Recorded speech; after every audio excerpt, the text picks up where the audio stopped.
Umenitia nini? Hivi wewe bro, wewe nahisi unielewi, sawa? Hivi yule mwanamke unamkumbuka? Mwanamke gani? Wanawake wengi, mwanamke gani? Wewe umjui yule unayependa kutoka naye kila siku? Wai, mimi nataka nikupe ushauri, kama ushauri tu wa kawaida. Ushauri? Sawa.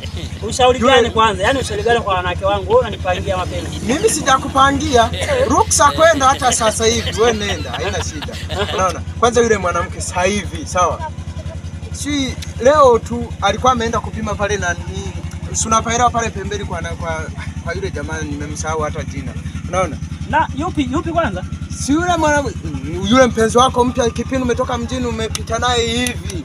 Ameenda kupima wapi? Alikuwa ameenda kupima pale kwa nani kwa si nani yule jamaa. Yule Jennifer. Huyo. Unaona?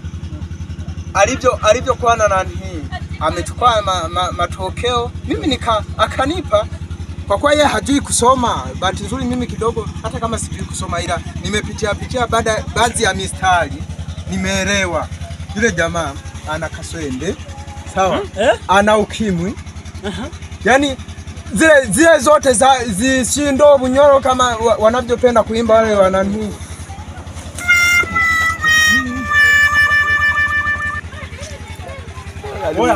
Amka bado nakupa story. Amka. Hivi niko wapi? Bado. Subiri kwanza nakupasha habari. Unaona? Hivi niko wapi? Kaswende.